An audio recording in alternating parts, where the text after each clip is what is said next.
जय यीशु। जीवन संदेश के इस भाग में आपका स्वागत है।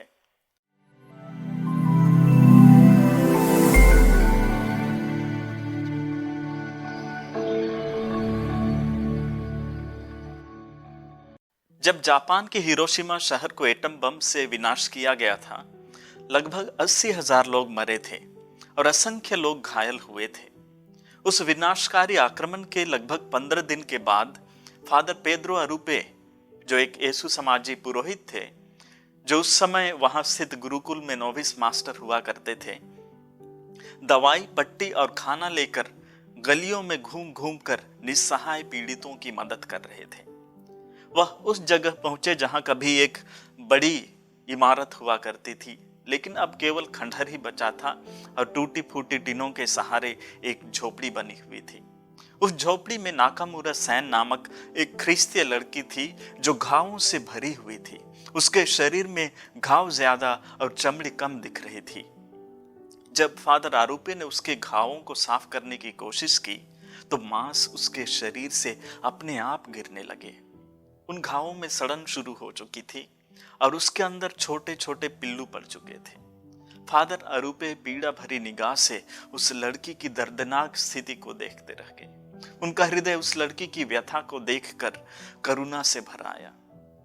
नाकामुरा ने अपनी आंखें खोलते हुए फादर को देखकर प्रसन्नता के साथ पूछा, फादर, क्या आपने मेरे लिए पवित्र परम प्रसाद लाया है?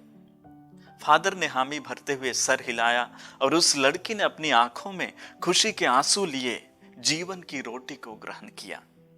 उसके कुछ समय पश्चात ही नाकामुरा ने अपनी अंतिम सांस ली और सदा के लिए अपने प्रभु के सानिध्य में निवास करने के लिए प्रस्थान कर गई।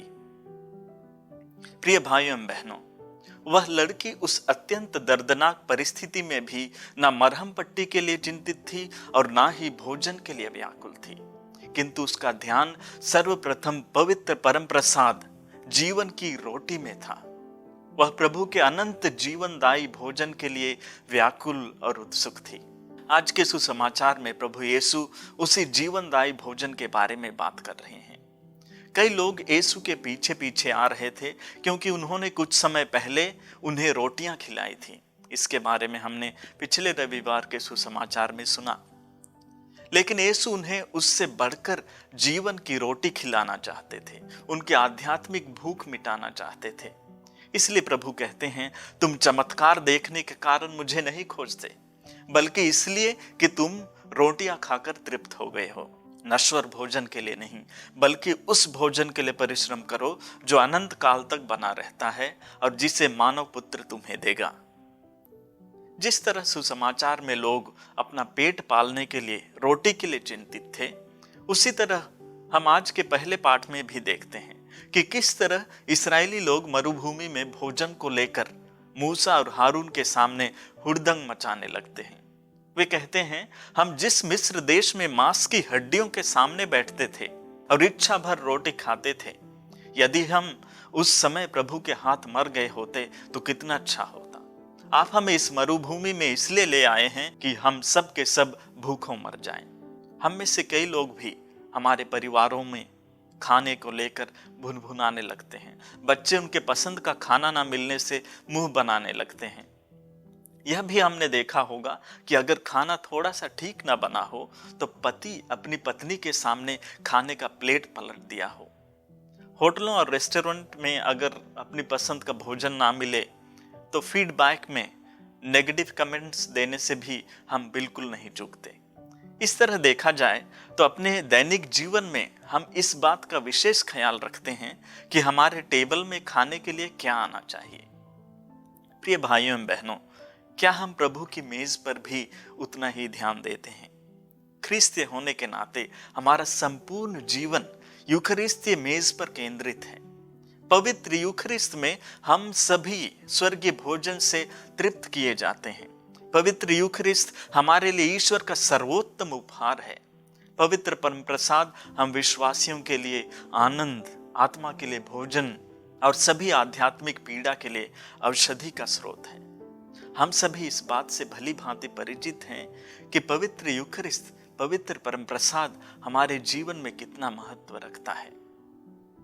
आइए आज हम अपने जीवन में देखें कि पवित्र परम प्रसाद को अपने जीवन में हम कितना महत्व देते हैं।